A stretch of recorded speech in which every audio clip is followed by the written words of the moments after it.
Hello, everyone, and welcome back. We're here with Florida Aviation Network live from the Florida Air Museum right at the Howard Hughes exhibit. We invite you to come on down, and we're back today. We've been talking to quite a few interesting individuals, and we know that Sun and Fun happens in Florida.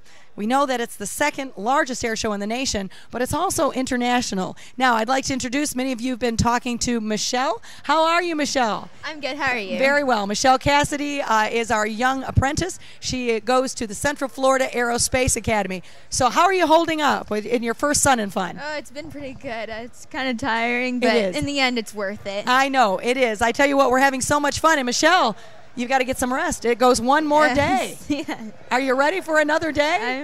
I'm ready. I think I'm ready. I think we need coffee. Coffee on the set. Absolutely. Well, ladies and gentlemen, we are here with a very, very special guest. And we have with us, as you know, our motto here at Sun and Fun is creating a brighter future through aviation. And we definitely have the future. We are so excited to have with us today, and I'm going to probably say it wrong, and forgive me, Alina Anderson, who is from Norway. Alina, welcome. Oh, thank you. Welcome. And Alina, I want you to tell us, because I don't want to steal your thunder, I want to grow up and be you, except I'm older than you are, so that won't happen. But please tell all of their viewers, tell us what you do for a living. Well, I fly the 747-400 as a first officer. As a first officer. So you fly the 747. That's a pretty big plane, isn't it? It's a big plane. Now, I tell you what, it is amazing. You are young, you are beautiful, you are obviously smart. And tell us, what brings you to Sun and Fun?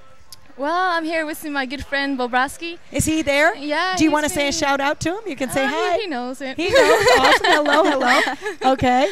And so now, are you here? How does your schedule work? Are you here? Did you fly here on work? Are you here on vacation? Oh, well, we fly to the U.S. We fly to New York and to Houston cargo. Okay.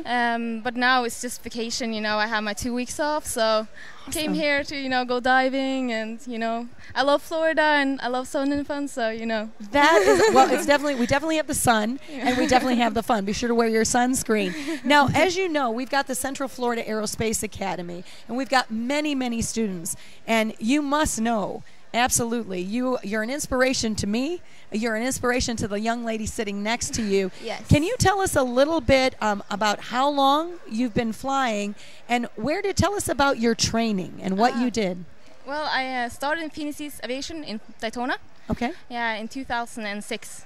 Wow. And after I did my ratings, my instructor ratings, I worked there for a year. Okay. I went back to Norway, converted to JAA, and then I've been working on the Saab 340 for some years. And then I went straight from the Saab 340 to the 747. That is amazing. Now, I have to ask you this because I'm so intrigued. Did you always want to be a pilot? What did you could be a model, you're beautiful, but did you always want to be a pilot? What did you want to do? I went for a flight in a Piper once. How old were you? Then I was 18, and Really? I started flight school 2 months later. Really? Now, I have a question for you. Flight school here for our students, it's very expensive. It's an expensive endeavor. Can you tell us a little bit, can you do a comparison normally here in the States for the students at CFAA and the students in Polk County that are taking flight lessons?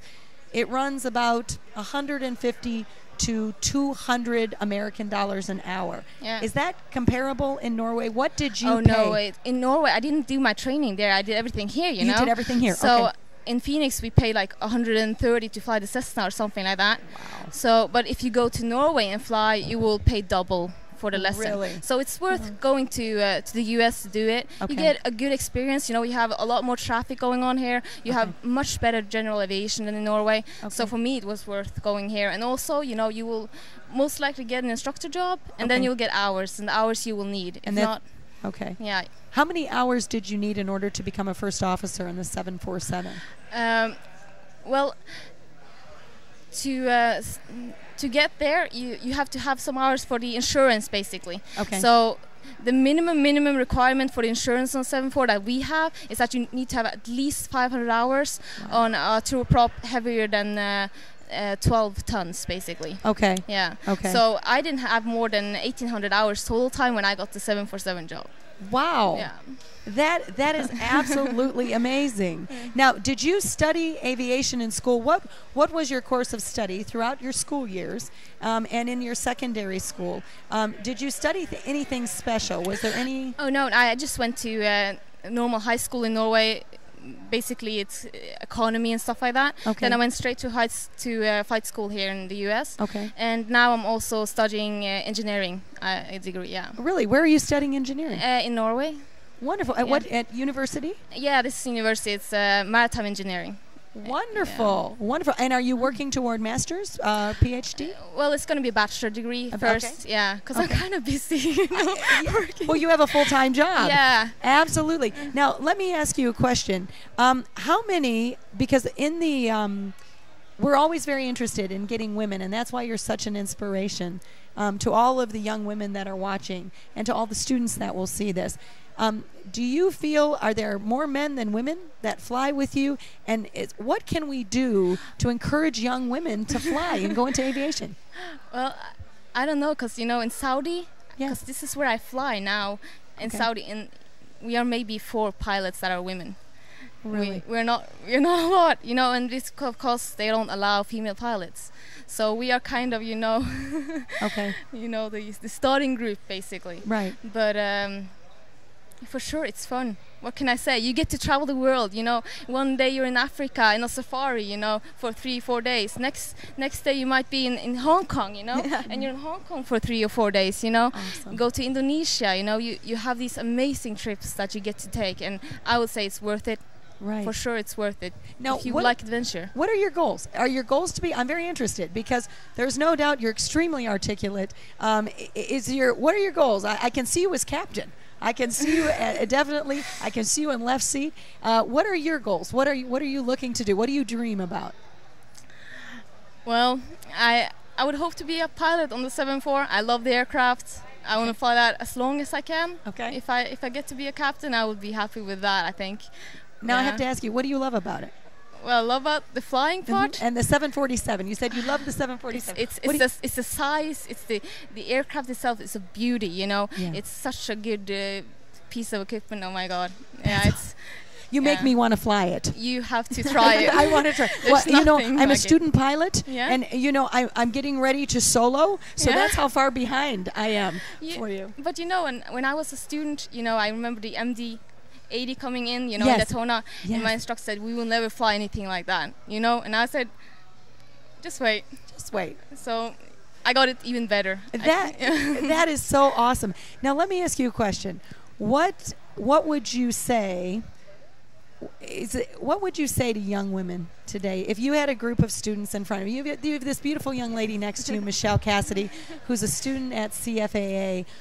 What would you say to her to inspire her, and do you have any words of wisdom? Well, you just got to work hard. If you really, really want it, you will get it, for sure, you know. But if you're on the lazy side, you know, you won't get there, obviously. You just got to work for it, you know, because you never know what you're going to get, you know, if you try. You know, at first I really wasn't interested in flying, but being here at Sun and Fun this past week, I've really gotten into it, and I really want to start flying. Look at that, we got her hooked. She's hooked. We got her. You're in. And she Mom, definitely where's your mother? Tell her we got her hooked. Mom, we got her hooked. That's it. That's it. Okay. I just saw Mom panic. They're calling the medics. But no, that's awesome. Yeah, and she really inspired me. I didn't know she would be have so much involved, so much experience, and you're a real inspiration. Oh, thank you. Machelle, what questions do you have? I've been asking, and I've been taking up the microphone time, which you know I always do. But what questions? Do you have any questions that you would like to ask? Wow. Not really. I mean, I think you answered all my questions. Okay. I hope to see more of you, and I really hope to see a lot more out of this, and I really want to be involved in aviation right now. Awesome. Well, now I've got a question. You've had a chance, and we're so pleased to have you here to see the just the beautiful Florida Air Museum. But there is a museum there in Norway because, as you might not know, I believe we talked a little bit before broadcast. We took students to Norway this year, thanks to Lars Christian, Olga, Kjell Arndt, and the students at Nannenstadt, which were wonderful. And of course, they've got a similar program, a program based in STEM and engineering and aviation, but they've got a museum there that we got time to spend, we spent exploring, and it was called Gardermoen. Can you tell us a little bit, have you been there, and can you tell us a little bit about the museum? You know, I have the only museum I've been to in Gardermoen is the Scandinavian Airlines Museum. Okay. So I don't know. Now, what is that one? I've not been. I missed that one. How did I miss that one? It's in the airport. It's just the Scandinavian Airline Systems Museum. Okay. They also have one for the whole, you know, aviation history that they had, you know, and. But I've never been to the one that you really okay. About, no. The one here, as you know, a lot of our airplanes that you're seeing, they're definitely not the 747. We do have a 727 by FedEx that you're welcome to take a look at, but you may not fly off with it. Okay, I can't have that one. That's ours. But we've got some wonderful airplanes here. But of course, they're all they belong to the EAA. A lot of them are home built. We're so proud of that. Yeah. But the museum that we visited had all of the warbirds. Okay. And warbirds from all over the world. And there's some beautiful, beautiful aircraft. And let me ask you, because I'm just interested, when you were starting your progression, and to obviously you didn't start training in the 747. No. What did you start in? How did your progression go as far as learning, and when you gained your hours, where did you start to get to the place that you're at, the place I want to be?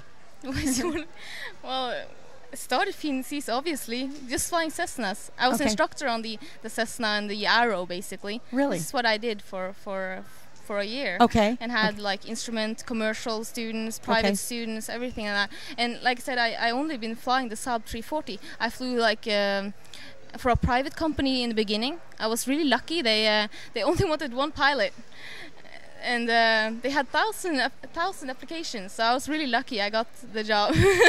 So I was flying basically corporate for a year in the beginning. That is remarkable. Yeah. So, and you know, as you fly, you meet people, you get new contacts, you know, and one of the examinators really, you know, liked what I was doing and how I was flying, and this is how I got my other jobs, you know, through him, basically. That is awesome. And yeah.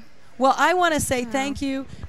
We appreciate you being here, and thank you for taking your vacation time to be with us. I tell you what, it has been a pleasure, and thank you for helping us all the way from Norway to create a brighter future through aviation. It has been a delight, an absolute delight. You're an inspiration to me. Machelle, thank you. Yes. Now, you know I'm going to turn it back over to you. We gave you a little rest. Oh my gosh, no. Now we're going to put you right back on it. Oh, no. And ladies and gentlemen, we hope that you will stay tuned. Stay with us. Come see us live at the Florida Air Museum. Sun and Fun goes through tomorrow. Hopefully we will have fair skies and fair winds and bright skies, and we welcome you to join us. Stay tuned for more interviews. Thank you again, ladies and gentlemen. We look forward to talking to you a little bit later.